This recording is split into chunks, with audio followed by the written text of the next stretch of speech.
സുഹൃത്തുക്കളെ, അടുത്തൊരു ബെല്ലോടുകൂടി നാടകം ആരംഭിക്കുകയായി. സഭയ്ക്ക് തീർച്ചയായിട്ടും അപമാനകരമായിരിക്കും ഇങ്ങനെ ഒരാള് ഈ സമുദായത്തെ പ്രതികരിച്ച് കേരളത്തിൽ മന്ത്രിയായി എന്നുള്ളത്. സത്യം പറഞ്ഞാൽ ഈ ഒന്നാം പിണറായി സർക്കാരിൽ മണിയാശാൻ ഉണ്ടായിരുന്നു, രണ്ടാം പിണറായി സർക്കാരിൽ സജി ചെറിയാനുണ്ട് എന്ന ആളുകൾ പറയുന്ന നിലയിലേക്ക് കാര്യങ്ങളെത്തി.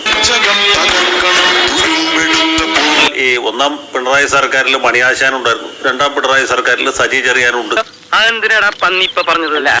ഇദ്ദേഹം ഇത് ആദ്യമായിട്ടല്ലല്ലോ ഇതുപോലുള്ള പരാമർശങ്ങൾ നടത്തുന്നു.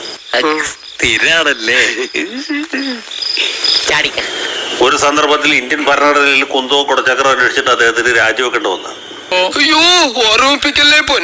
പിന്നീടും അദ്ദേഹത്തിന്റെ നിലപാടിൽ യാതൊരു മാറ്റവും ഉണ്ടായില്ല. സൗദി അറേബ്യയിലെ മുസ്ലിം ദേവാലയങ്ങളിൽ ഇപ്പോൾ മൈക്ക് വെച്ച് വാങ്ങുവിളിയില്ല എന്നൊരു വലിയ കണ്ടുപിടുത്തം അദ്ദേഹം നടത്തി. പിന്നെ അദ്ദേഹം സാമസ്ഥാപനം പറഞ്ഞാണ് ആദ്യം ഇന്ന് തടി കഴിച്ചതാക്കി.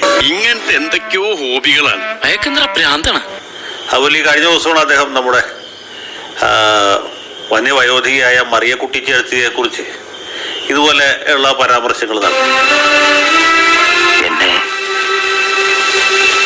കൊല്ലാതിരിക്കാൻ പറ്റും. ഇപ്പോൾ ക്രിസ്ത്യൻ ബിഷപ്പുമാരുടെ നേർക്ക് തിരിഞ്ഞു എന്ന് മാത്രമേ. സജി ചെറിയാന്റെ വാമൊഴി വഴക്കം എന്നുള്ളതിൽ കവിഞ്ഞ് ഇതിന് വലിയ പ്രാധാന്യം ഒന്നുണ്ടെന്ന് എനിക്ക് തോന്നുന്നില്ല. ഞാൻ വേറെ ഒന്നും ചെയ്തില്ല, ഇത്രേ ചെയ്തുള്ളൂ.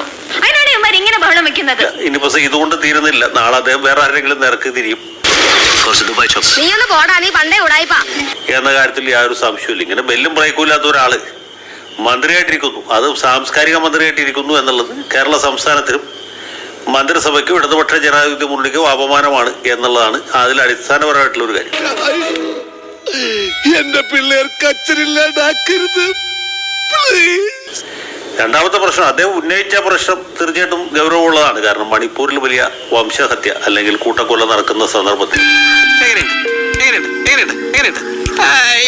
സ്വാഭാവികമായിട്ടും മണിപ്പൂർ അടക്കമുള്ള വിഷയങ്ങളോട് ഉന്നയിക്കാമായിരുന്നില്ലേ എന്നൊരു ചോദ്യം പൊതുസമൂഹത്തിലുണ്ട്. പക്ഷെ മെത്രാന്മാർക്ക് അവരുടേതായ ഒരു ന്യായമുണ്ട്. അത് മണിപ്പൂർ വിഷയം ഉന്നയിക്കാൻ പറ്റിയ ഒരു വേദിയോ സദസ്സോ ആയിരുന്നില്ല. നീ എന്ത് തേങ്ങയാണ് പറയുന്നേ?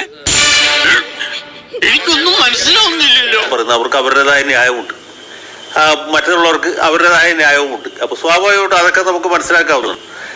ഈ മന്ത്രിസഭയുടെ മന്ത്രിമാരുടെ ഒരു പ്രത്യേകത എനിക്ക് തോന്നിയിട്ടുള്ളത്, ഒരാളെ കാണുമ്പോൾ നമുക്ക് മറ്റാൾ എത്ര ഭേദമാണ്. ഇപ്പൊ ബിന്ദുവിന്റെ പ്രസംഗം കേൾക്കുമ്പോൾ നമുക്ക് ഒന്ന് ശിവൻകുട്ടി എത്ര മെച്ചമാണ്, ശിവൻകുട്ടിയെ കാണുമ്പോൾ തോന്നുന്നു സജി ചെറിയാനല്ലേ ഭേദം. അങ്ങനെ ഒന്നിനൊന്ന് മികച്ച മന്ത്രിമാരാണ് നമുക്ക് ഇത്തവണ ഉള്ളത്. ഞാൻ മാത്രമല്ല, അവരെല്ലാവരും അപ്പൊ ഇതൊക്കെ സ്വാഭാവികമായിട്ട് സംഭവിക്കും. ഇതിനേക്കാൾ മോശപ്പെട്ട കാര്യങ്ങൾ വരും ദിവസങ്ങൾ നമുക്ക് ചർച്ച ചെയ്യേണ്ടതായിരുന്നു. ആ പറഞ്ഞവനെ ഇങ്ങോട്ട് വിളിച്ചോണ്ടാ അടിച്ചവന്റെ കർണക്കുട്ടി ഞാൻ